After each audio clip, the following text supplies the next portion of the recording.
Good afternoon. My name is Paul Sutherland. I'm from Ridgefield, and I want to thank you for the opportunity to speak to you today. I'm here to clear up some misconceptions that I believe Senator Friedman, my state senator, has about the proposal of Secretary of State Byschwitz to change the existing candidate ballot petition law in SB 1310. The proposed change, specifically Section 8, subsection A, would move the deadline for submitting candidate petitions from a day after the August primary to several days before the primary. This would simply restore the relative filing date to the way it was before the primary date was changed a few years ago. Senator Friedman claims, quote, "This is all about Democrats being angry that Lieberman managed to get on the ballot," unquote. Well, Senator, I'm here to tell you that that is not what it's all about. First of all, I'm not angry. I must admit to being a little disappointed that when the General Assembly changed the primary date, they weren't careful to make the appropriate ancillary changes as well.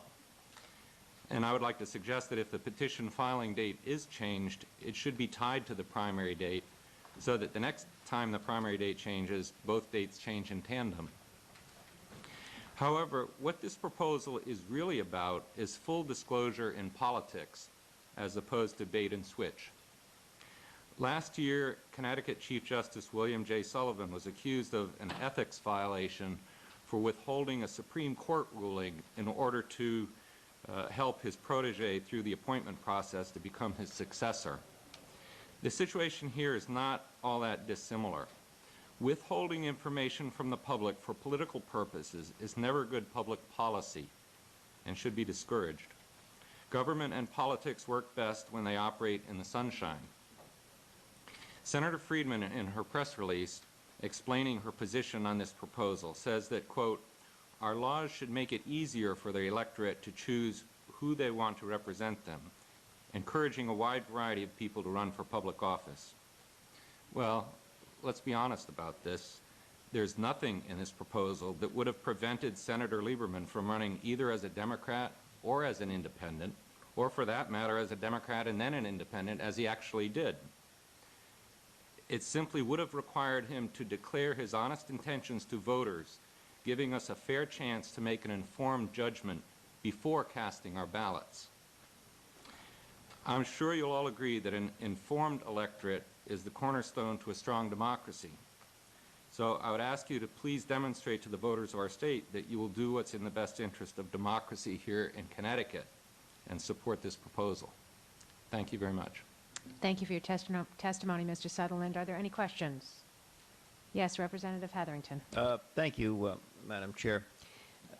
Well, don't you think that a candidate may be influenced by the actual outcome of a primary in terms of how much support he or she received, where that support was? Doesn't that all factor into a candidate's decision as to whether or not to run on an independent line? I'm sure that could factor into his decision making, but it was clear that in this past election that Senator Lieberman was taking all of the necessary precautions to prepare for a possibility of running as an independent, and yet he was not required by the law to actually say that he was running. And I think that affected many people's votes. Was it possible that he didn't know whether or not he was going to run until he evaluated the results? That is certainly possible, but the law before the primary date was changed required the candidate to make that decision. No, I understand that, but I'm trying to understand your point as to why that is an important matter of disclosure. Well, I think it's important to protect the two-party system that we have in Connecticut. If party affiliation means anything, then people should be required to declare what they stand for, which party they stand for. If they can stand for multiple different parties and they don't have to tell anybody, then what's the purpose of having parties? Your point being that a voter might decide not to vote for someone if he knew or she knew that that candidate would run as an independent afterwards? Exactly.